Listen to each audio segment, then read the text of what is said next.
Welcome back to Breakfast Television. So many of us carry our stress and tension in our shoulders and back, and so many of us have poor posture, which can all lead to pain. As I stand up straighter, fitness coach Rich Hesketh is here now with some exercises that can help. And his mustache, I should also mention. Yes, Movember. Yes. Well, yeah, having to grow this is a lot less painful than anything anyone has to go through, has to deal with any kind of cancer. So okay. I'm happy to do it. Happy to do it and raise some awareness at the same time. That's terrific. Okay, so where do we start today when it comes to getting rid of some of this pain in our back and our necks? Well, the three areas I'd like to focus on, first of all, is the neck, and right in this area, and when we're talking about this is the alignment of your neck, and it's the upper back. So in this area, in the base of your skull, we're looking for the base of your skull and your nose to line up parallel with the ground. So if I'm looking here, we just need to make sure that this is lined up. Most of our life is spent a little we're like forward, this all the right? time. Phones are here, everything is in here. Yeah. If your monitor is too far down on your computer,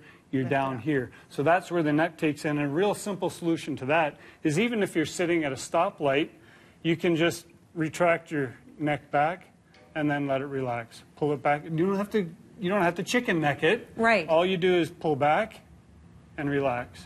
Pull back and relax. And that'll stimulate the muscles in the back of your head to hold this in a more neutral position so you're more lined up rather than feeling like you're here.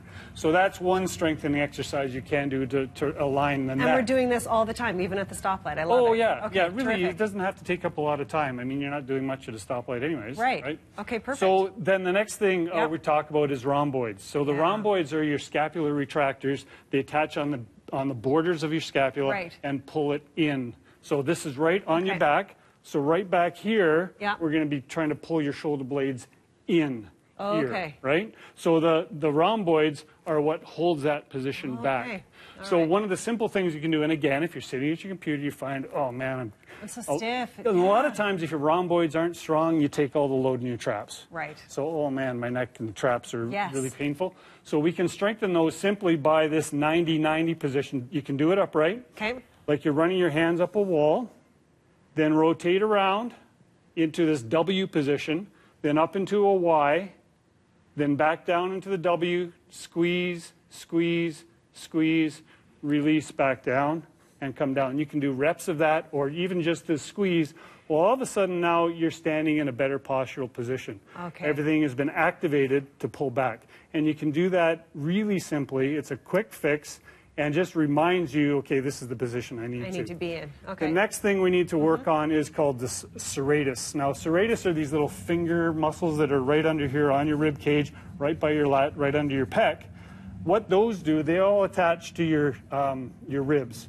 And they come all the way around and they push and hold your shoulder blades down onto your rib cage.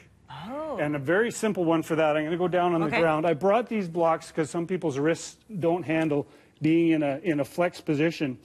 I brought this position here, and I'm doing this a lot more with my athletes. What you don't want to do is collapse yourself through. So when you're doing push-ups and you start seeing this kind of movement, what you want to be able to do is, in a very simple format, lock your elbows in, turn your elbows so that the pits of your elbows are pointing forwards, and then collapse through and press up. Oh, it's a small movement. Yes. Collapse through and push up. So what I'm trying to do is hang off it a little bit and then show the spine to the top. Collapse through, show the spine to the top. Now, if you're not strong enough to do it flat on the ground, go up some steps. Do it on some stairs. Still dial your hands in or go against a wall. Use it with whatever strength you can manage. You don't have to do it on the floor until you're strong enough. But that's where everything's going to take the load. If you're not able to hold your shoulder blades down, traps will take all the load, and then we're end up, and then we're feeling that pain. And then the neck goes and everything else. So if we can work on just those three simple things on a regular basis, you're going to create more stability on those scapula, because scapula is everything with that. Have to sit flat. Perfect. Rich, thank you so much. My pleasure. I'm going to be doing some funky moves at the stoplight. Doing this. I like it. Chicken necks at the stoplight. There you go, Andy. You can do the weather like this now. Something like Neutral. That. Well, from one creepy mustache to another for a good cause. Rich to Andy. Oh, man. It's going to be take that workout outdoors the best of the next 7 days today with those team temperatures, sunshine.